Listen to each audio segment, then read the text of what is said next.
बुद्धाच्या ज्ञानाच्या महासागरामध्ये काय म्हणतात बाबासाहेब, नीट समजून घ्या. बुद्धाच्या ज्ञानाच्या महासागरामध्ये फक्त आणि फक्त मी घोट्या इतक्याच पाण्यात आहे. काय म्हणाले? घोट्या इतक्या पाण्यात. स्वागत आहे आपल्या सर्वांचं. हे बुद्धा टीचिंग चॅनल आहे. यावर बुद्ध आणि त्यांच्या संपूर्ण शिकवणीवर आणि शिक्षेवरती धम्मचर्चा होते. आपण सर्वजण बुद्धा टीचिंग चॅनलचा लाभ घ्यावा.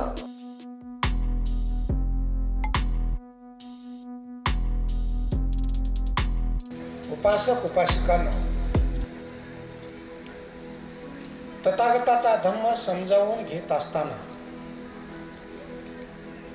बाबासाहेबाची चळवळ, ती क्रांती समजावून घेत असताना आपण शांतता धारण करून ती समजावून घेतली पाहिजे. जर ती आपण समजावून घेतली नाही तर 21 वर्ष धर्मपरिषद झालेली आहे. इथं जे माणसं घडलेली आहे, इथं जे माणूसपणा, माणुसकी निर्माण झालेली आहे, ती कुठंतरी पुढे पडद्याआड जाऊ नये म्हणून आज आपण नवीन नवीन आलेले, जुने असलेल्यांनी ती श्रद्धा उत्पन्न करून आपण चांगल्या प्रकारे शांतता धारण करून ऐकली पाहिजे. आमच्यामध्ये सगळे लोक येतात, बसतात. समजून घेणारे मात्र नक्कीच समजून घेतात, परंतु बोलणारे कधी कधी बोलत बसतात. घरचे उदाहरण, सोयीपण, तू कसा मी कसा, तू कशी मी कशी, ही जी भावना आहे ती धम्म परिषदेमध्ये नको. धम्म परिषदेमध्ये पोटाची भूक भागवण्यासाठी नाही तर ज्ञानाची भूक भागवण्यासाठी धम्म परिषद असते. पोटाची भूक तर तुम्ही भागवताच. तुम्ही सोन्यासारखं अन्न बाबासाहेबाच्या पुण्याईनं आपण खात असतो, परंतु ज्ञानाची भूक भागवण्यासाठी अशा धम्म परिषदा भरवत आहेत. 21वी धम्म परिषद ही तुमच्या आमच्यासाठी प्रेरणादायी आहे, प्रेरणादायी ठरलेली आहे. कालचं उदाहरण तुम्हाला सगळ्यांना माहीत आहे. अतिशय सुंदरशी मिरवणूक, इथं आल्यानंतर लोकांचा प्रतिसाद, मोठे मोठे बाहेर देशातून आलेले सर्व भिक्षू, इथला आमचा भारतातील सर्व महान भिक्षू संघ यांच्या सानिध्यामध्ये तुम्ही येत असताना ते तुम्ही नीटपणे ऐकून घ्याल तरच त्याचा फायदा होतो, नाहीतर नाही फायदा होतो. म्हणून मी एक गाथा घेतलेली आहे. सुखो बुद्धानो उपाधो सुखा सधम्म देशना, सुखा संगस सामग्री समगान तपो सुखो. सुखकर आहे बुद्धाचा जन्म, सुखकर आहे तथागताची ती सधम्म देशना, सुखकर आहे संघाचा, तथागताचा तो श्रावक संघ, संघाची एकता, आणि सुखकर आहे समूह तपस्या. आणि ही ओळ फार महत्वाची. सुखकर आहे समूह तपस्या. एकापेक्षा अनेक लोक एकत्र येऊन तप करणे, तप करून ते ज्ञान काय करणे, प्राशन करणे, ज्ञानार्जन करणे, ही खरी ओळ बोलत असते. पण कधी तुमच्या अंतरंगामध्ये, आता बोलताना मी बोललो की सुखकर आहे बुद्धाचा जन्म. बुद्धाचा जन्म होऊन 2600 वर्ष पूर्ण होऊन गेलेली आहे. बुद्धाचा जन्म कधी झाला? 2600 वर्षापूर्वी झाला. ते बुद्ध त्या काळी जन्मले त्यावेळेस पृथ्वी प्रफुल्लित झालेली होती. पशु पाखरं हे आनंदाने नाचत होती, बागडत होती. ज्यावेळेस तथागताचा जन्म झाला त्यावेळेस आपण नव्हतो. आपण दुर्दैवी म्हणावं लागेल थोडस. त्याच्यामध्ये आम्ही आहोत, भिक्षू संघही आला. तुम्ही आम्ही सगळे दुर्दैवी म्हणा. तथागताच्या काळामध्ये आपला जन्म झालेला नाही. परंतु महत्वाची बाब अशी आहे की बाबासाहेबांनी तथागताचा तो धम्म 14 ऑक्टोबर 1956 ला अशोक विजयादशमीच्या दिवशी तुम्हाला आम्हाला दिला. त्रिशरण पंचशील बाबासाहेबांनी ग्रहण केलं, धम्म स्वीकारला. ज्या चंद्रमणी गुरुजीकडून दीक्षा घेतली, त्या चंद्रमणी गुरुजीला बाबासाहेबांनी विनम्रपणे हात जोडून विनंती केली. काय म्हणाले बाबासाहेब तिथं? बाबासाहेब म्हणाले, गुरुजी मी आता दीक्षित झालो काय? त्यावेळी चंद्रमणी गुरुजी म्हणाले, आता तुम्ही दीक्षित झालेले आहात. बाबासाहेबांनी विनम्रपणे पुन्हा गुरुजींना विचारलं, गुरुजी आता समोरचे बसलेले हे दीक्षित झाले काय? त्यावेळेस ते म्हणाले की ते दीक्षित झालेले नाही. त्यावेळेस बाबासाहेब म्हणतात, आता मला याला दीक्षित करण्यासाठी परवानगी द्यावी. चंद्रमणी गुरुजींनी तिथं परवानगी दिली आणि बाबासाहेबांनी तिथं सर्व त्या समूहाला 5 लाख लोकांची नोंद झालेले लोक आहेत, परंतु नोंद न झालेले लोक 3 लाख होते असं सांगितलं जातं. तर एवढ्या लोकांना बाबासाहेबांनी त्रिशरण पंचशील दिलं. त्रिशरण पंचशील दिल्यानंतर साधुकार पूर्ण लोकांनी दिला. भगवान बुद्धाचा जय जयकार करण्यात आला, धम्माचा जय जयकार करण्यात आला, संघाचा जय जयकार करण्यात आला. आणि त्यानंतर बाबासाहेब म्हणतात, तुम्ही अजूनही दीक्षित झालात, नक्कीच झालात, त्रिशरण पंचशील ग्रहण केलात, परंतु मी आता तुम्हाला 22 प्रतिज्ञा देतो आहे. त्या 22 प्रतिज्ञा तुम्ही ज्यावेळेस ग्रहण कराल, समजून घ्याल, त्यावेळेस तुम्ही खरे दीक्षित व्हाल. आणि बाबासाहेबांनी त्या 22 प्रतिज्ञा वाचून दाखवायला वाचल्या. पुढे बाबासाहेब म्हणाले आणि सगळ्या लोकांनी ते पाठीमागे म्हणाले. ज्यावेळेस बाबासाहेब ते 22 प्रतिज्ञा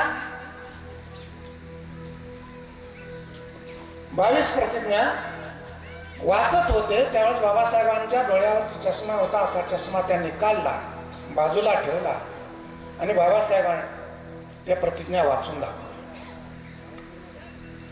बाबासाहेब पुढे म्हणत होते, सर्व पब्लिक, सर्व उपासक मंडळी पाठीमागे म्हणत होती.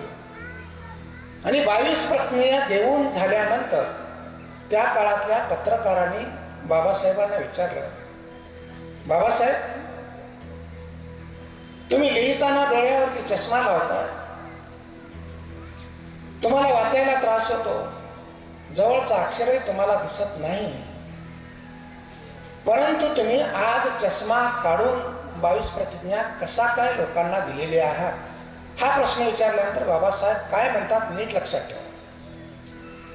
मायमाऊल्यानं तुमचं लक्ष इथं असलं पाहिजे. बाबासाहेब तिथं म्हणाले, त्या पत्रकाराला म्हणाले, जो 8 लाख 9 लाख लोक माझ्या समोर बसलेले आहेत, जमाव बसलेला आहे, समूह बसलेला आहे, त्यांना मला दीक्षित करायचं आहे. आणि ते दीक्षित करताना मी 22 प्रतिज्ञा त्यांच्याकडून वधवून घेतलेले आहेत. ते वाचताना त्या समोर बसलेल्या समाजामध्ये माझ्यामध्ये काचेचा सुद्धा आडसर येऊ नये याच्यासाठी मी चष्मा बाजूला केलेला आहे.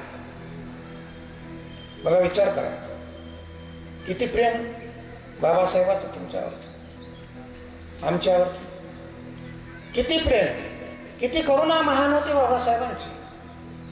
आणि तो बाबासाहेबाचा धम्म आपल्याला तिथं दिला आणि म्हणाले, तुम्ही दरेकांना दीक्षित केलं पाहिजे. आदेश दिला बाबासाहेबांनी. आता तुम्ही इथं आलेले आहात, एवढ्या लोकांनी फक्त 2 जर लोकांना दीक्षित केलं तर भारत बौद्धमय व्हायला वेळ लागणार नाही. परंतु तसं झालं नाही. जे दीक्षित झालेले लोक होते, नागपूरवरून आल्यानंतर, दीक्षा घेऊन आल्यानंतर त्यांनी आपल्या घरापुरतंच मर्यादित ठेवलं, स्वतःपुरतंच मर्यादित ठेवलं आणि दीक्षा देण्याचं काम कुठंतरी खंडित केलं. म्हणून तर 67 वर्षे पूर्ण होऊन गेलेले आहे आपल्याला. अजूनही वंदना लोकांना येत नाही. त्रिशरण कशाला म्हणतात माहीत नाही. बुद्धं शरणं गच्छामीचा अर्थ लोकांना कळत नाही. विहारामध्ये दररोज लोक येणारे असतात, जाणारे असतात. त्या लोकांना आपण जर विचारलं की तुम्ही कुठे गेलेले आहोतात, तर ते सांगतात आम्ही विहारात गेलेलो होतो. तिथं गेल्यानंतर तुम्ही काय केला, तर तिथं गेल्यानंतर आम्ही वंदना घेतलेली आहे. वंदना कशी घेतलेली आहे, तर आम्ही त्रिशरण पंचशील घेतलं, साधू म्हणालो, बाबासाहेबांचा, बुद्धाचा, धम्माचा, तथागतांचा जय जयकार केला आणि घरी आलो. तर महत्वाचा मुद्दा आहे की त्रिशरण पंचशील ही आपली वंदना नाही, हे आपल्या प्रतिज्ञा आहे. बाबासाहेब आपल्याला समजावून सांगतात, त्याच्यामुळे 22 प्रतिज्ञा आपण नीट वाचल्या पाहिजे, नीट समजून घेतल्या पाहिजे. बाबासाहेब काय म्हणतात, ज्या प्रतिज्ञा आहेत त्या प्रतिज्ञेलाच आपण वंदना म्हणत असतो. ती वंदना म्हणजे माझं सर्व काही मला मिळालं, परंतु त्या वंदनेतला, त्या त्रिशरण पंचशिलेमधला अर्थही अजून आपल्याला कळाला. आता जरी आम्ही विचारलं की तुम्ही बुद्धं शरणं गच्छामीचा अर्थ मला सांगा, ते सरळ म्हणतात. काय म्हणतात, मी बुद्धाला शरण जातो, मी धम्माला शरण जातो, मी संघाला शरण जातो. बाबासाहेब नीट वाचलेला नसल्यामुळं आम्ही शरण जातो, शरण हा शब्द वापरलेला आहे. बुद्धवंदनेची पुस्तकं प्रत्येकाच्या घरामध्ये आहेत. इथं या धम्म परिषदेमध्ये पुण्याच्या लोकांना सलाम करावा असा वाटतो. दररोज या धम्म विहारामध्ये येतात, वंदना घेतात. दर रविवारी त्यांची वंदना होते. इथलं महिला मंडळ सतर्क आहे. इथल्या उपासक उपासिकांना आम्ही सलाम करतो. त्या कशा प्रतिज्ञा आहेत हे आपल्याला समजून घेतले. बुद्धं शरणं गच्छामी, बुद्धं शरणं गच्छामी, बुद्धं शरणं गच्छामी. शहामार्गाचं नाही तिथं, बुद्धं शरणं गच्छामी. बुद्धांचा अर्थ आपण विचार केला, बुद्ध म्हणजे नक्की नक्की नक्की काय, तर एवढी मोठी तथागताची इथं भव्य मूर्ती आहे, हेच बुद्ध आहे. बुद्ध म्हणजे आपण सरळ बघतो बुद्धाकडे, तथागताकडे बघतो आणि मग म्हणतो त्या तथागताला मी वंदन करतो, मी शरण जातो. तसं नाही, बाबासाहेब आम्हाला तसं सांगितलेलं नाही. बाबासाहेब म्हणतात बुद्धाचा अर्थच होतो ज्ञान, महाज्ञान. महाज्ञानाचा अर्थ होतो या पृथ्वी तलावरच नव्हे तर अंतराळातलं सर्वस्व ज्ञान प्राप्त केलेला महापुरुष म्हणजे तथागत भगवान बुद्ध. बुद्धाचा अर्थ काय होतो, ज्ञान, महाज्ञान. शरणंचा अर्थ होतो शरणं. शरणंचा अर्थ होतो मी आत्मसात करतो, अनुसरतो, स्वीकारतो. ज्यावेळेस आपण जेवण भोजनदान देतो त्यावेळेस आम्ही स्वीकारतो ना, तसा प्रकार आहे. आणि ते आत्मसात करतो, स्वीकारतो. शरणंचा अर्थ होतो काय, स्वीकारतो, अनुसरतो, अंगीकारतो. गच्छामी या शब्दाची फोड करून सांगतो मी तुम्हाला. ग म्हणजे गमन करणे, जाणे. छा म्हणजे इच्छा. मी म्हणजे मी माझ्या इच्छेनुसार तथागताचं ज्ञान आत्मसात करून तथागताने सांगितलेल्या त्या मार्गावरती आरूढ होतो, जातो. हे बाबासाहेबांना कधी सांगितलं आपल्याला, 14 ऑक्टोबर 1956 अशोक विजयादशमीच्या दिवशी. आणि लगेच पुढे 15-16 तारखेला चंद्रपूरच्या त्या महान मैदानावरती हे समजावून सांगितलेलं आहे. परंतु आपण बाबासाहेब वाचलेला नाही आणि बाबासाहेबच आपल्याला कळाले नाही तर बुद्ध कसे कळतील. बाबासाहेब एके ठिकाणी म्हणतात, माझ्या इतका विद्वान, माझ्या इतका शिकलेला, माझ्या इतका शीलवान माणूस आज भारतात नाही आहे. भारतात तर नाहीच नाही पण जगामध्ये नाही म्हणून म्हणतात बाबासाहेब. परंतु बुद्धाच्या ज्ञानाच्या महासागरामध्ये काय म्हणतात बाबासाहेब, नीट समजून घ्या. बुद्धाच्या ज्ञानाच्या महासागरामध्ये फक्त आणि फक्त मी घोट्या इतक्याच पाण्यात आहे. काय म्हणाले, घोट्या इतक्या पाण्यात. जर गुडघ्या इतक्या पाण्यात गेले असते तर काय घडलं असतं, कमरे इतक्या पाण्यात गेले असते तर काय घडलं. ज्ञानाच्या महासागराच्या पाण्यात. पाणी म्हटलं की आपल्याला आपल्या घरचं, दारचं, विहिरीचं, तळ्याचं, समुद्राचंच पाणी आपल्या लक्षात येतं. ज्ञानाचं महासागर, त्या महासागरातलं ते पाणी फक्त घोट्या इतक्या पाण्यात आहे. ते बाबासाहेब आपल्याला नीट समजावून सांगतात. बुद्ध तुम्ही नीट समजून घ्या. बुद्धाने त्याचा धम्म तुम्ही वाचला असाल. पूर्वीचे जे जुने पुस्तकं होते, जुने ग्रंथ होती, त्या ग्रंथावरती भगवान बुद्धाचा फोटो, पान उघडल्याबरोबर, कवर उघडल्याबरोबर भगवान बुद्धाचा फोटो. भगवान बुद्धाच्या फोटोच्या नंतर एक कोरं करकरीत पान आणि त्या कोऱ्या करकरीत पानाच्या सेंटरमध्ये एक ओळ लिहिलेली होती बाबासाहेबांनी, आता ती ओळ गायब केलेली आहे. ती ओळ काय होती? सत्याला असत्य आणि असत्याला असत्य माना. हे ग्रंथ वाचण्याच्या अगोदर ती ओळ लिहिलेली आहे. म्हणजे तुम्ही विचारपूर्वक तो ग्रंथ वाचला पाहिजे, विचारपूर्वक ते समजून घेतला पाहिजे, अंगीकारला पाहिजे आणि त्याच्याप्रमाणे तुम्ही जीवन जगलं पाहिजे. हा त्या गाथेचा अर्थ. सत्य आहे ते सत्याला अंगीकारलं पाहिजे, असत्य आहे ते असत्याला ठोकरलं पाहिजे. इथं सगळे शिकलेले सवरलेले लोक आहेत, शहाणी आहेत, विद्वान आहेत, पंडित आहेत आणि पुण्यवान आहेत. पुण्यकर्म तुमच्या हातून घडत आहे. शिकलेल्या लोकांनाही जर आज विचारलं तर शिक्षणाची व्याख्या सांगा, तर शिक्षणाची व्याख्या आजही सांगता येत नाही. चांगल्या शिक्षकाला विचारलं तरीही म्हणतात की शिक्षणाची व्याख्या सांगा, तर नाही सांगत. कोणीकडचा तरी संदर्भ देऊन सांगत असतात. बाबासाहेबाच्या गुरुनी ज्योतिराव फुले, गुरुमाता सावित्रीमाई फुले आणि बाबासाहेब या तीन महान हस्तींनी, महापुरुषांनी तीन प्रकारच्या व्याख्या केलेल्या शिक्षणाच्या. पहिली व्याख्या ज्योतिराव फुलेंची मी सांगतो तुम्हाला. 1848 साली भिडेवाड्यामध्ये शूद्र अतिशूद्रासाठी महिलांसाठी शाळा काढली. त्या शाळेमध्ये ज्योतिराव फुले अगोदर शिक्षणाची व्याख्या समजून सांगायचे, नंतर लोकांना शिकवायला सांगायचे, विद्यार्थ्याला शिकवायचे. तर काय म्हणून व्याख्या होती ज्योतिराव फुलेंची? सागर तळापासून अंतराळापर्यंत ज्याचं ज्ञान आम्हाला दिल्या गेलं त्याला शिक्षण म्हणतात. काय म्हणतात? सागर तळापासून अंतराळापर्यंत ज्याचं आम्हाला ज्ञान दिल्या गेलं त्याला शिक्षण म्हणतात. ज्योतिराव फुल्याचं लग्न झालेली ती त्यांची पत्नी, धम्मपत्नी सावित्रीमाई फुले.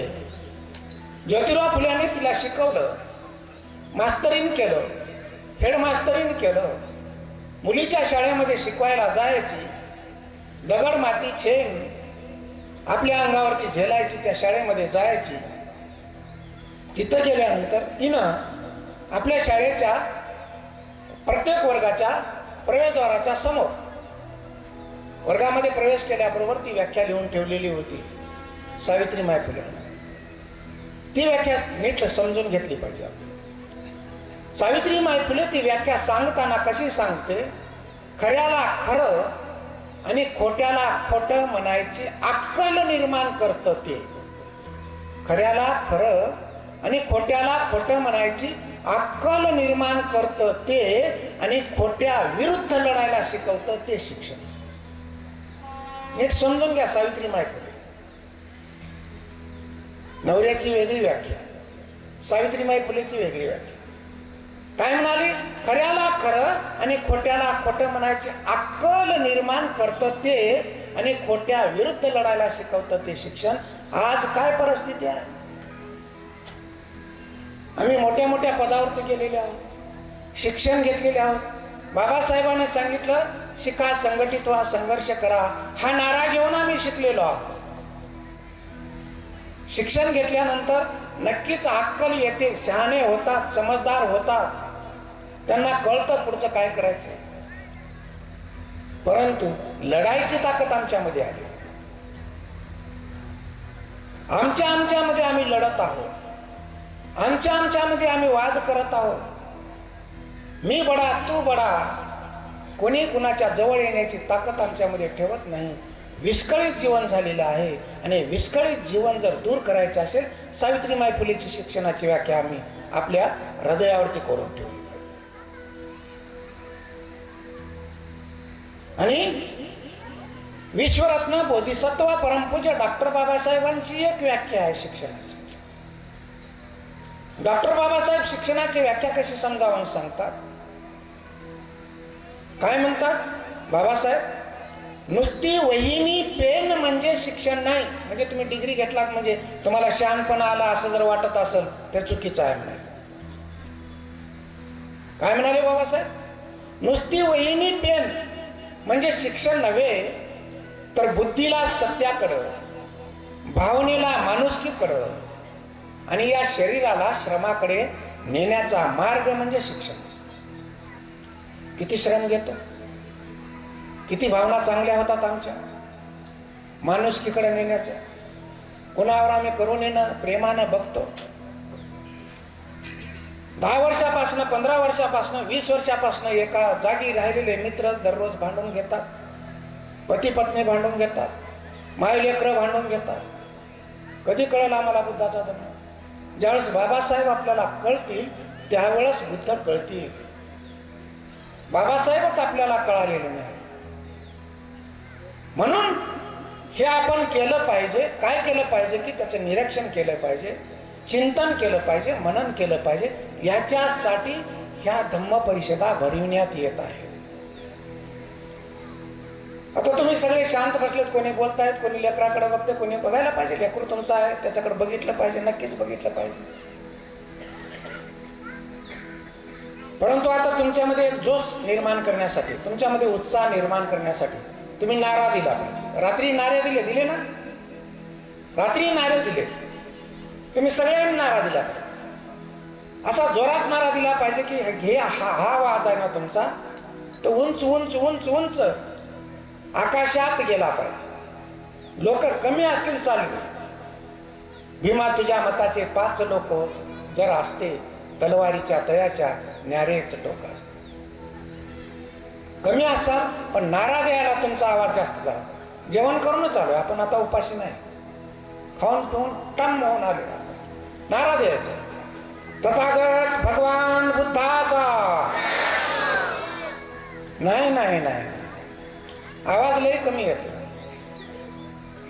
तुमचा आवाज जोरात आला पाहिजे. या मंडपाच्या बाहेर सुद्धा आवाज गेला नाही. विचारा तुम्ही, मंडपाच्या बाहेर आवाज गेला जर असता तर तिकडे जे फिरणारे लोक आहेत, काहीतरी न्यारच चाललं इकडे म्हणून इकडे बघितलं असतं. कोणी बघायला तयार नाही. तथागत भगवान बुद्धाचा. नाही, अजून नाही. तुमच्या मायच्या, बापाच्या, नवऱ्याच्या, नवरीच्या, बायकोच्या, लेकराच्या जोरात नारा. शपथ कसली घातली? मायच्या, बापाच्या, बायकोच्या, नवऱ्याच्या, लेकराच्या. जोरात नारा दिला पाहिजे. तथागत भगवान बुद्धाचा. वा वा वा, आता ताकद आली. विश्वरत्न बोधिसत्व परमपूज्य डॉक्टर बाबासाहेब आंबेडकरांचा, बौद्ध धम्माचा. बोलो जी बोलो. आता कसं करायचं? अजून कमी झाला ना जय भीम म्हणायला आवाज. आणि त्याच्यामध्ये काहीचा आवाज असा आला की बोलो जी बोलो. आम्ही इकडे म्हटल्याबरोबर ते जय भीम बोलो म्हणणारे काय होते आणि जय भीम म्हणणारे काय होते. पुन्हा नारा द्यायचा, बोलो जी बोलो. बरं, अजून बोलो आलाच तिकडून. त्या बोलत का? हा, जय भीम बोलो. पुन्हा बोलायचं जय भीम. आम्ही काय म्हणत नाही, नारा दे गाजवणार आहे म्हणत नाही, नारा देणार आहे म्हणत नाही. पुन्हा म्हणायचं जय भीम. नारे देताना म्हणून म्हटलंय, एक शास्त्रज्ञ म्हणतो ओळीतला आणि ओळीच्या पाठीमागचा अर्थ आपल्याला कळतो ती माणसं सुशिक्षित होतात. मी म्हणतो बोलो जी बोलो. जे जय भीम म्हणणारे आहेत त्यांना सलाम आमचा. जे जय भीम बोलो म्हणणाऱ्यांना प्रश्न विचारायचा आहे. मी इकडे बोलो जी बोलो म्हटलं, तुम्ही तिकडून जय भीम बोलो म्हटलं, मग कुणा म्हणायचं जय भीम म्हणून? मी म्हणत नाही जय भीम आणि तुम्ही म्हणत नाही जय भीम. ही जी परिस्थिती आहे ना, ही परिस्थिती आपण जाणून घेतली पाहिजे, समजून घेतलं पाहिजे. तरच खरा धम्म कळेल, खरे बाबासाहेबाची चळवळ कळेल, सत्य आहे ते उघडकीला येईल. आणि आम्ही ते करत नाही, सत्य मात्र झाकून ठेवण्याचा प्रयत्न करीत असतो. म्हणून बाबासाहेब काय म्हणाले, नुसती वही आणि पेन म्हणजे शिक्षण नाही. सत्याला माणुसकीकडं, भावनेला, सत्याला बुद्धीला सत्याकडं, भावनेला माणुसकीकडं आणि शरीराला श्रमाकडे नेण्याचा मार्ग म्हणजे शिक्षण. शिक्षण घेणारे लोक भरपूर आहेत. परंतु चळवळीमध्ये उतरणारे लोक कमी आहेत. एक उदाहरण देतो. बऱ्याच वेळा मी उदाहरण दिलं. दाभडच्या महाविहार बावरीनगरच्या धम्मपरिषदेमध्ये हे उदाहरण दिलं. आमची श्रद्धा कशी आहे? आपण श्रद्धावान आहोत. आपली श्रद्धा आहे. आपण पुण्यकर्म कुशल कर्म केलंय म्हणून तरी इथं आलोय. आपण श्रद्धा आहे म्हणूनच आलोय आपण इथं. आता लोक येतील, श्रद्धेच्या पायी येतातच. इथल्या मंडपामध्ये, इथल्या पेंडालमध्ये बसतात, तथागताला वंदन करतात, संघाला, बुद्धाला, बाबासाहेबाला वंदन करतात. श्रद्धा आहे. परंतु बाबासाहेब सांगतात, मी नाही सांगत, बाबासाहेब सांगतात माणसातली श्रद्धा कशी आहे? पान झडती झाल्यानंतर, झाडाचे पानं गळून गेल्यानंतर नुसते लाकडच राहतात, ओले लाकड. कळलं काय? लक्षात आलं काय? ओले लाकडं राहतात. त्या ओल्या लाकडासारखी आमची श्रद्धा आहे.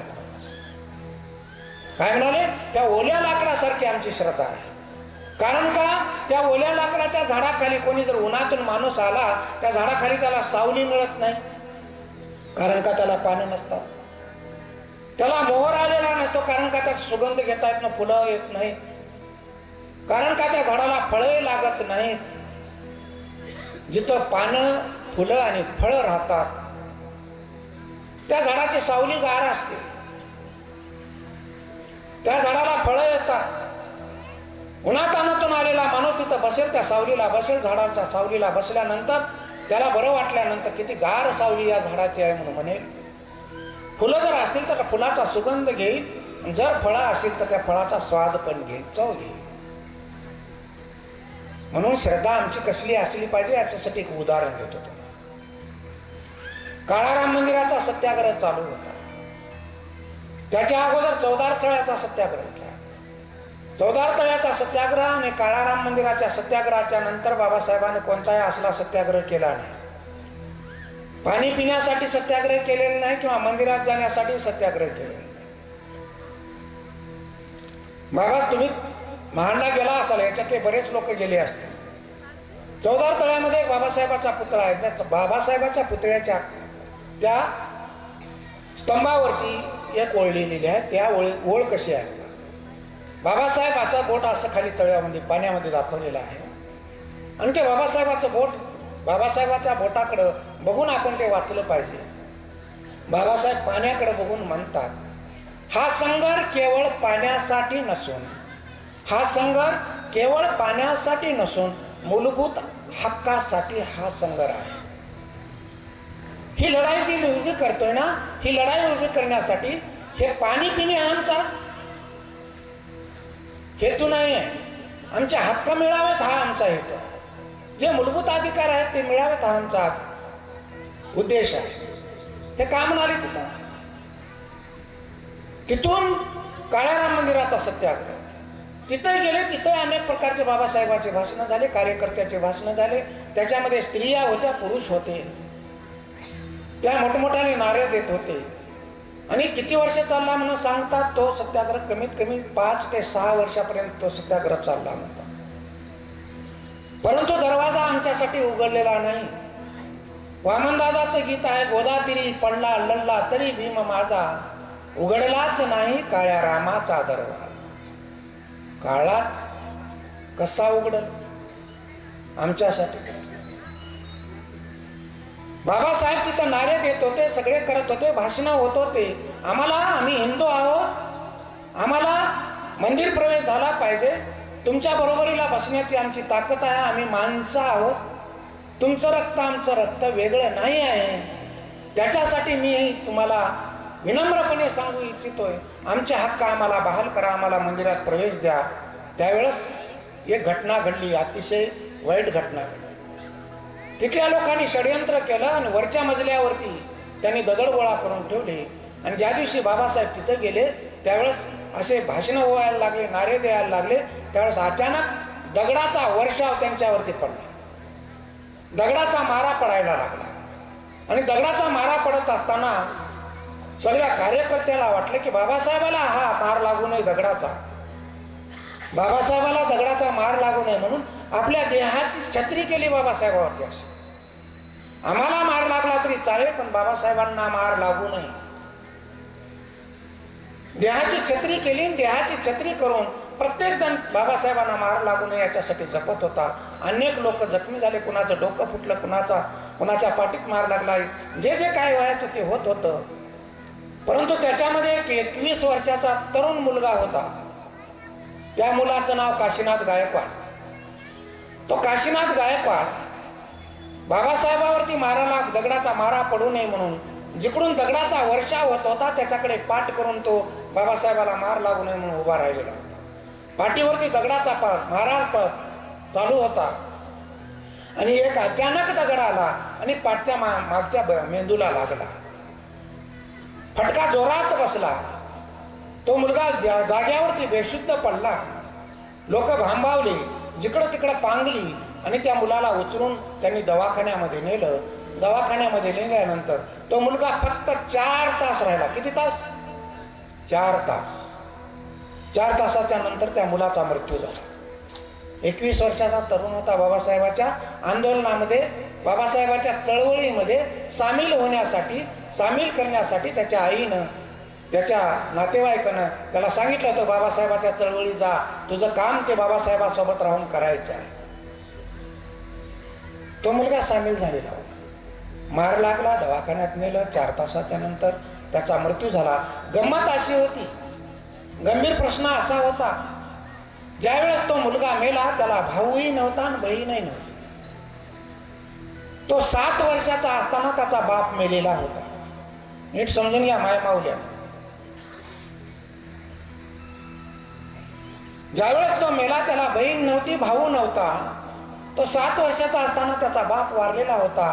आई मोलमजुरी करून, अंगठे भादर आई होती, मोलमजुरी करून त्या मुलाला 21 वर्षाचा बनवलेला होता. आणि 18-19 वर्षाचा झाल्यानंतर बाबासाहेबाच्या चळवळीमध्ये जाण्यासाठी ती माऊली त्या मुलाला म्हणते, बेटा तुला बाबासाहेबाच्या पाठीमागे राहायचंय, बाबासाहेबाच्या सोबत राहायचंय, बाबासाहेबाच्या चळवळीत तुला सामील व्हायचंय. आणि तो मुलगा सांगितला, पण तो मेला. ज्यावेळेस ही मेला म्हणून बातमी त्या आईला कळते, त्यावेळी त्या आईचं काळीच फाटल्या जातं. ती आई आक्रोश करून रडते. रडत रडत दवाखान्यामध्ये जाते. दवाखान्यामध्ये त्या प्रेतावरती पडून रडते, काय करू, कशी करू, माझा एकुलता एक मुलगा मेला, कशी करू, मी कशी करू, काळजाचा घड तुटला, काय करू. सगळ्या बायका तिच्या सोबत होत्या. त्या बायकाने तिला आवरण्याचा प्रयत्न केला, परंतु त्या प्रेतावरती गळ्याला त्याच्या पडून रडत होती, बेटा तुम्हाला कसा सोडून गेलास रे, मी एकटी या जगामध्ये काय करू, आता कशी करू,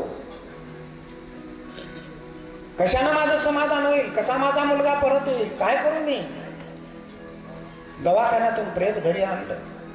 सारखी रडत होतीस. तिचं हृदय, छाती फुटली म्हणतो ना आपण, छाती फुटलेली होती, हृदय फाटलेलं होतं, आक्रोश करून रडत होती. घरी प्रेत आणलं. संध्याकाळची वेळ झालेली होती.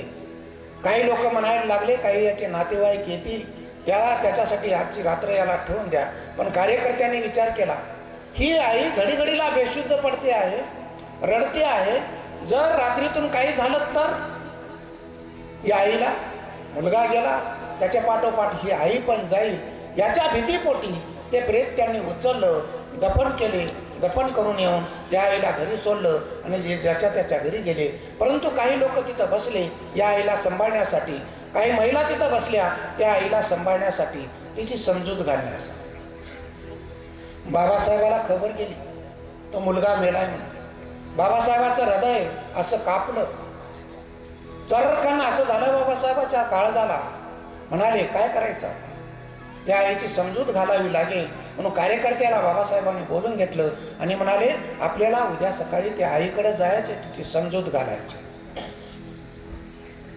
आणि बाबासाहेब सकाळी 9:30 वाजता तिच्या घराकडे रवाना झाले. तिचं घर कसं होतं, झोपडी होती, गवताची झोपडी होती. तिच्या पुढे मोठं अंगण होतं. त्या अंगणाला कुंपण होतं. कुंपणाला झोपाटी. झोपाटी म्हटलं तर कळते ना तुम्हाला, कळतं का ही झोपाटी. कुंपण होतं, त्या कुंपणाला झोपाटी होती आणि सगळे कार्यकर्ते ताड ताड ताड ताड जात होते. ही आई सकाळी सकाळी रडत होती, आक्रोश करून रडत होती. तिचे अश्रू आटलेले होते. आवाज बसलेला होता.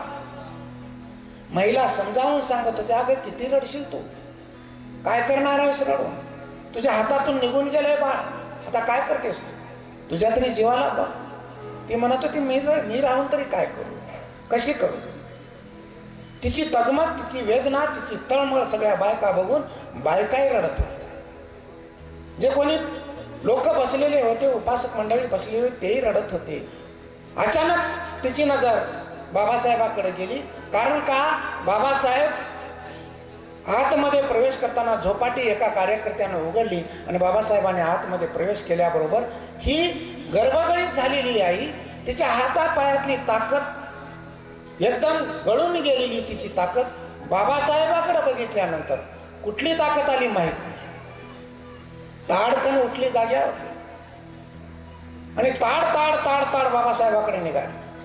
बाबासाहेब तिकडून येत आहेत, ही आई इकडून जाते आहे आणि ती एवढी ताड ताड जाते.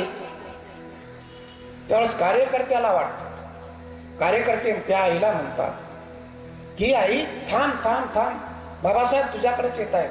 सगळ्या कार्यकर्त्याला ती ढकलून देऊन बाबासाहेबाकडे जात होती. कारण का, कार्यकर्त्याला काय वाटलं, बाबासाहेबाच्या आंदोलनामध्ये, बाबासाहेबाच्या चळवळीमध्ये या मुलाला मार लागला, मुलगा जायबंद झाला, मेला, मृत्यूला प्राप्त झाला. त्या आईला बाबासाहेबावरती कुठेतरी राग असेल, त्या रागाच्या भरकंड्यात बाबासाहेबांना अदवा तदवा बोलेल, बाबासाहेबांना काही म्हणेल, याच्यासाठी कार्यकर्ते तिला अडवत होते. परंतु ती कुणालाही जुमानत नव्हती, पुढे पुढे निघाली. बाबासाहेब त्या कार्यकर्त्याला म्हणतात, येऊ द्या तिला माझ्याकडे येऊ द्या. आणि तटकन बाबासाहेबाच्या जवळ गेली आणि बाबासाहेबाच्या चेहऱ्याकडे बघून म्हणते, बाबासाहेब काय करू मी, कशी करू, माझा एकुलता एक मुलगा निघून गेला, काय करू बाबासाहेब, कशी करू हो, काळीज माझं तिळ तिळ तुटतोय बाबासाहेब, काय करू मी, कशी करू, सांगा मला. आणि चटकन खाली झुकली, बाबासाहेबाच्या पायावरती डोकं ठेवलं आणि तिचे अश्रू आटलेले, कुठून त्या अश्रू बाहेर पडायला लागले. बाबासाहेबाचा बूट भिजला, बाबासाहेबाचं काळीज चरकन झालं, बाबासाहेबाचं काळीज. बाबासाहेबाला वाटलं तर यायची समजूत कशी घालू मी, अनेक मोठ्या मोठ्या संकटाला मी तोंड दिले, पण हे संकट वेगळंच आहे. एका मातेची माया आहे, सुखा धावतील सगळे, दुःखाला ती आई, आई विना माया या दुनियेत नाही. ती माया इथं उचंबळून आलेली आहे तिच्या मुलासाठी, काय करू मी. तरी बाबासाहेबांनी तिचे दंड धरले, तिला उभं केलं, खिच्यातला रुमाल काढला, तिचे डोळे पुसले आणि तिला बाबासाहेब म्हणत होते, आई रडू नकोस, तू नको रडू, तू किती रडशील. काय म्हणतात बाबासाहेब नीट समजून घ्या, काय म्हणते ती आई नीट समजून घ्या. बाबासाहेब तिला म्हणतात, आई रडू नकोस, चिंता करू नकोस, किती रडशील, आक्रोश करून तुझा आवाज बसलेला आहे. आणि बाबासाहेब तिथं पटकन बोलून जातात. काय म्हणतात बाबासाहेब, आई रडू नकोस, मेला तो भीमराव होता. काय म्हणाले बाबासाहेब, मेला तो भीमराव होता, तुझा काशीनाथ मी जिवंत आहे.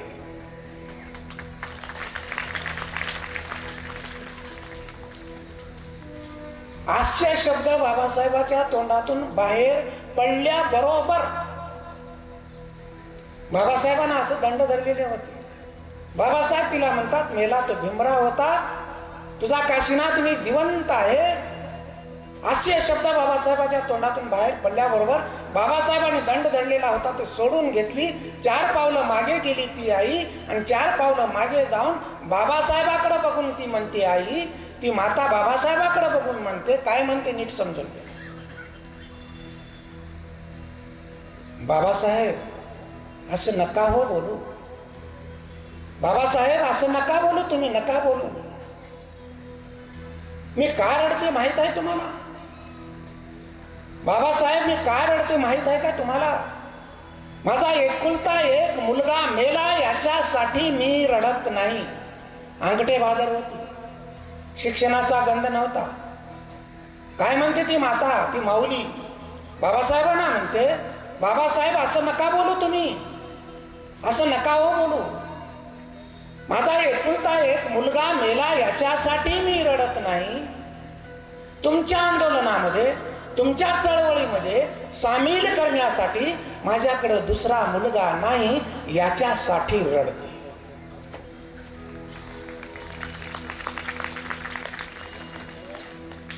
काय म्हणाली? तुमच्या आंदोलनामध्ये, तुमच्या चळवळीमध्ये सामील करण्यासाठी बाबासाहेब माझ्याकडे दुसरा मुलगा नाही हो याच्यासाठी मी रडते. बाबासाहेब अजिबात माझ्या मनावर माझी काळजी करू नका तुम्ही. बाबासाहेबाला ती धीर देणारी, अंगठे बहादर असणारी, शिक्षणाचा गंध नसणारी ती माता काय श्रद्धा असेल बाबासाहेबावरती, काय प्रेम असेल बाबासाहेबावरती. स्वतःचा मुलगा मेला तरी म्हणते तुमच्या आंदोलनामध्ये सामील करण्यासाठी माझ्याकडे दुसरा मुलगा नाही हो बाबासाहेब. हे आंदोलन इथं तोडू नका, हे आंदोलन इथं खचू देऊ नका, माझा मुलगा गेला तरी चालेल. त्यावेळेस बाबासाहेबांनी तिला आपल्या जवळ घेतलं, हृदयाशी घेतलं, तिच्या पाठीवरून तिच्या डोक्यावरून हात फिरवला आणि म्हणाले, आई रडू नकोस तू आता. हे आंदोलन तुझ्या एका शब्दानंच मी आज जिंकलेलं आहे. काय श्रद्धा असेल आमच्यात? काय श्रद्धा आहे बघा. आमच्या श्रद्धा आहे धम्म परिषदेमध्ये यायचं, इकडं तिकडं गोंधळ करायचं, इकडं तिकडं बघायचं, इकडं तिकडं फिरायचं, इकडं तिकडं बोलायचं. नीट समजून घ्या. म्हणून म्हटलं की तुमच्या अंतरंगामध्ये बुद्धत्वाचे उत्पन्न झालं पाहिजे. सुखो बुद्धानो उपादो. बुद्धाचं ज्ञान तुमच्या अंतरंगामध्ये उत्पन्न झालं तरच तुम्हाला तो धम्म कळतो, तो संघाचं महत्व कळते. बुद्धाच्या धम्माच्या मार्गावरती जाण्याची ती पायरी तुम्हाला सापडते आणि ती पायरी चढत चढत चढत तुम्ही तिथपर्यंत जाण्याचा प्रयत्न करू शकता. बुद्धाने त्याचा धम्मग्रंथ वाचण्याच्या अगोदर ही गाथा आहे, तुम्ही म्हणत असाल, सुखो बुद्धानुपादो सुखास धम्म देसना सुखा संगस सामगी समगान तपो सुखो. तपन केल्याशिवाय, ध्यान साधना केल्याशिवाय, चिंतन केल्याशिवाय, अभ्यास केल्याशिवाय ते ज्ञान कसं परिपक्व होईल? म्हणून तर बाबासाहेब म्हणाले तुमचं ज्ञान परिपक्व होण्यासाठी तुम्हाला मी बुद्धाच्या ओटीत टाकले. बुद्धाला समजून घ्या. त्रिशरण पंथील ज्यांना कळतं ते नक्कीच बुद्धाला समजून घेतात, बाबासाहेबाला समजून घेतात आणि तीच माणसं पुढे जातात, ती प्रगतशील होतात, स्वतःच्या बुद्धीचा विकास करतात. विकास. श्रद्धा कशी असली पाहिजे? पानानं, फुलानं, फळानं बहरलेली श्रद्धा असते. कोरडी श्रद्धा काय कामाची? इथं जत्रेचं स्वरूप आणतो आम्ही. जत्रेचं कुठे गेलो तिकडे गेलो, इथं बरंच नाही, इथं परवानगी दिली नाही बंदीची, पुंग्या वाजवायचं, पुंग्या येतात, पुंग्या पोहा पोहा पोहा करायचं, लेकरायला घेऊन देतात, फुगे देतात. फुगे आलेत का? फुगे आले असते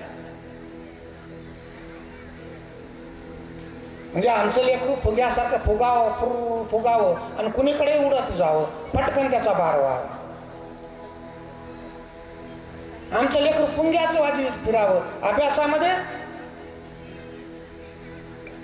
म्हणून आमचे लेकरं गुटखे खातात, म्हणून आमचे लेकरं मारामाऱ्या करतात, म्हणून आमचे लेकरं दारू पितात, म्हणून आमचे लेकरं वाईट वळणाकडे जातात. कारण का?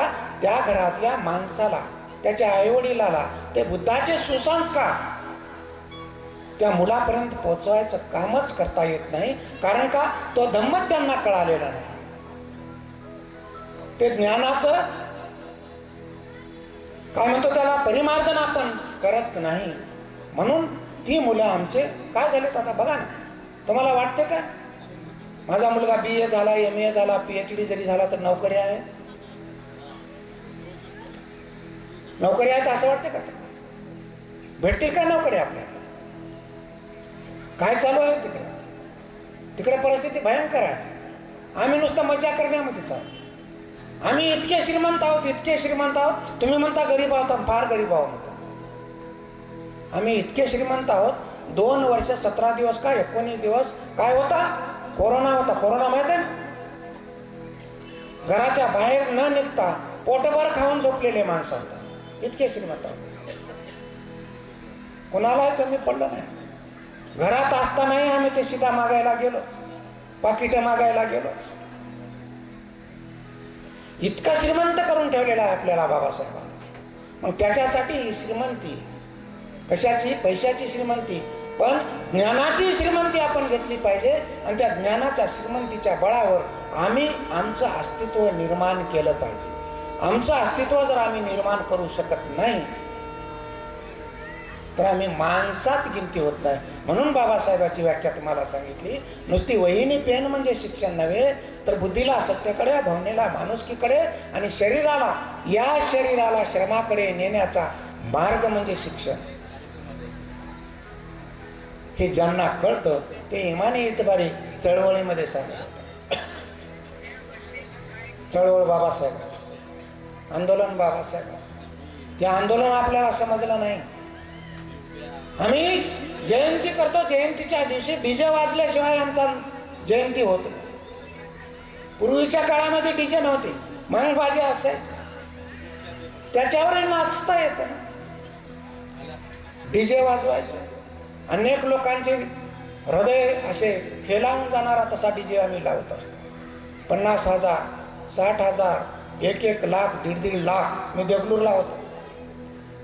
देगलूरच्या उद्या जयंती म्हणजे आज आम्ही बोलून घेतलं, सगळ्या कार्यकर्त्याला बोलून घेतलं, तरुण पोरांना बोलून घेतलं, बघा तुम्ही बँड लावा, बँड लावून तुम्ही जयंती साजरी करा. सगळे म्हणाले हो बरोबर आहे, एवढा खर्च कशाला करायचा. तरुण पोरांनी 1,500 रुपये केले डीजे लावण्यासाठी. तरुण पोरा 1,500 रुपये केले. आता कुठले आणलेत पैसे ना, कुणाला काम नव्हतं. 1,500 रुपये केले आणि त्यांनी डीजे औरंगाबादहून 1,20,000चा मारला.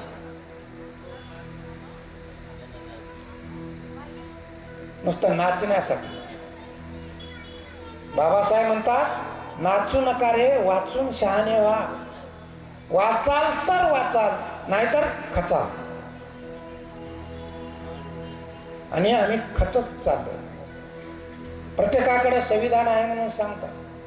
प्रत्येकाच्या घरामध्ये संविधान आहे. आम्ही जातो ना, कुठं जातो ना, संविधानाचं पुस्तक आम्हाला दिसतच. त्याचं पहिलं कलम काय माहित नाही, उद्देशिका काय माहित नाही, पहिलं कलम काय माहित नाही, अजूनही माहित आहे काय? असतील 10%, 15% लोकांना पहिलं कलम माहित आहे. पण 75 ते 80% लोकांना पहिलं कलम माहित नाही. घरामध्ये संविधान काय सांगतं ते? संविधान तुम्हाला अधिकार देतो. बाबासाहेबांना जर संविधान, काल बोलले ना संजयजी बनसोडे, या परभणी जिल्ह्याचे पालकमंत्री बोलले, जर बाबासाहेबांना घटनाच लिहिली नसती, बाबासाहेबच झाले नसते, तर तुमचं आमचं काय झालं असतं. ही तळमळ, ही कळकळ कुणाला नाही. खाऊन ऐश आराम करीत आहोत. प्रत्येकाकडे चांगल्या गाड्या आहेत, 2 व्हीलर तरी आहेच. प्रत्येकाच्या अंगावरती चांगले दागिने आहेत. प्रत्येकाचे घरं स्लॅबचे आहेत, बंगले आहेत. त्या घरामध्ये राहून TV बघतच आमचं जीवन आहे. पण आमच्या मुलाचं भविष्य काय? बाबासाहेब म्हणतात, चळवळ करणाऱ्या माणसाला, बाबासाहेब म्हणतात त्या प्रत्येक माणसाकडे तुम्ही बघा. भगवान बुद्धाने सांगितले, चरत भिक्कवे चारिकं बहुजन हिताय बहुजन सुखाय लोकानुकंपाय आथाय हिताय सुखाय देव मनुष्यन धम्म आदि कल्याणं मज्ज कल्याणं परियोसानं कल्याणं सातं सव्यंजनं केवल परिपूर्ण परिशुद्ध ब्रह्मचर्य. बघा आता का सांगितलं असेल बुद्धानं? भिक्षू संघाला बघा, भिक्षू संघ आमचे भंडीजी किती, तुम्हाला पूर्णावाल्याला तर माहीत आहे. एक दिवस इथं पूर्णियात भेटत नाही. कुठं आहेत? औरंगाबादला, कुठं आहेत? मुंबईला आहे, कुठं आहेत? फुल्याने गावी आहे. पुण्या गावाला कोणता कार्यक्रम, पुण्या गावाला कुठं धम्मपरिषद, मेळावे घेण्याचं काम चालू आहे. प्रत्येक भिक्षू ते काम करीत असतो आणि तो भिक्षू संघ कार्यरत आहे. तसंच उपासक वर्ग जर कार्यरत असतील, उपासक वर्गानं जर ते ध्येय धोरण ठेवून जर ही चळवळ पुढे नेण्याचा प्रयत्न करतील, तर आमचं अस्तित्व आपल्या हातात आहे. भविष्य बघायची गरज नाही. समजून घेतलं पाहिजे. आम्ही बाबासाहेब नादान नाहीत आणि त्या बाबासाहेबाचे आम्ही अनुयायी आहोत. त्या बाबासाहेबांना आपल्याला बुद्धाच्या ओटीमध्ये टाकलेले आहे. ते बाबासाहेब, त्या बाबासाहेबाचं कर्तृत्व प्रत्येकाच्या घरी आहे. त्यांनी मोठं संविधान लिहिलं, पहिलंच कलम लिहिलं. काय लिहिलं?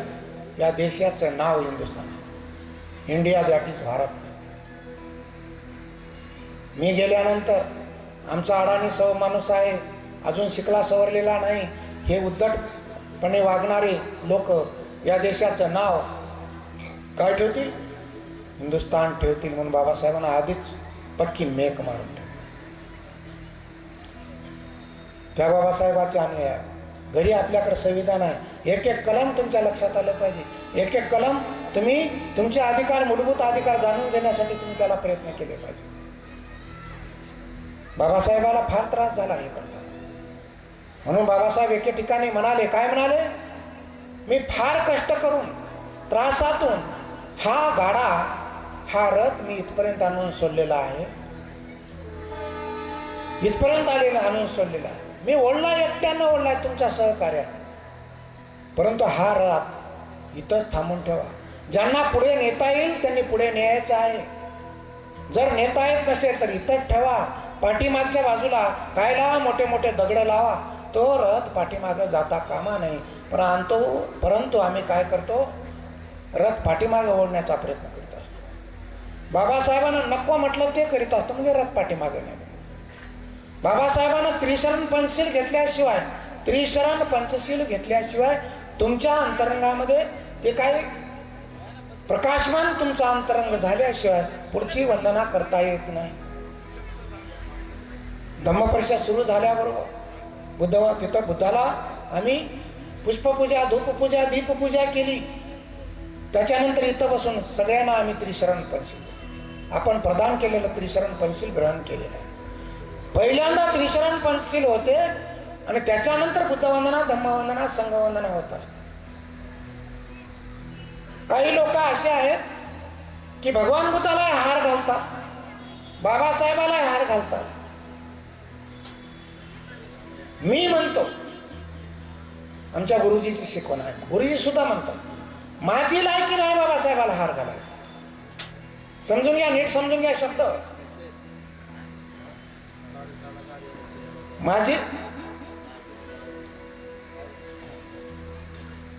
माझी लायकी नाही, मी बाबासाहेबांना हार घालू शकतो. आम्ही हार घालतो बाबासाहेबाला, लायकी आहे का? बाबासाहेबाला हार घालायची लायकी आहे का आमच्यात? एवढे कोरे आहोत का आम्ही? एवढे निष्कलंक आहोत का आम्ही? निष्कलंक महापुरुषाला हार घालायचा असेल तर आपण निष्कलंक होऊनच हार घालायचा. चरणी फुलं वाहा ना, बाबासाहेबाच्या चरणावरती फुलं वाहा, भगवान बुद्धाच्या चरणावरती फुलं वाहा.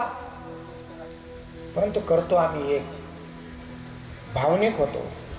आणि भावना कशी असते आमची? भावनिक झालेला माणूस तिकडे झुकत नाही, चिंतन करत नाही, मनन करत नाही.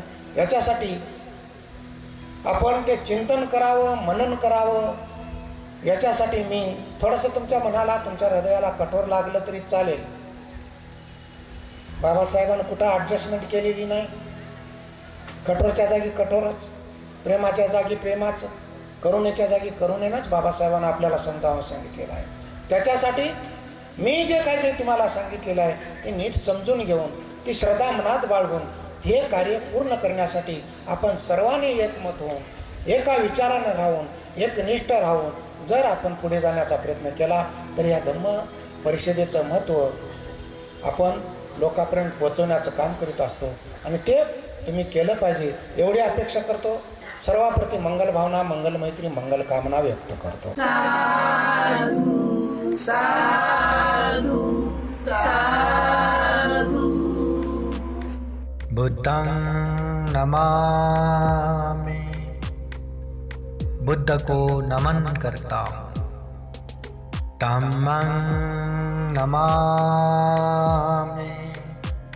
धम्म को नमन करता हूँ. संघं नमामि, संघ को नमन करता हूँ।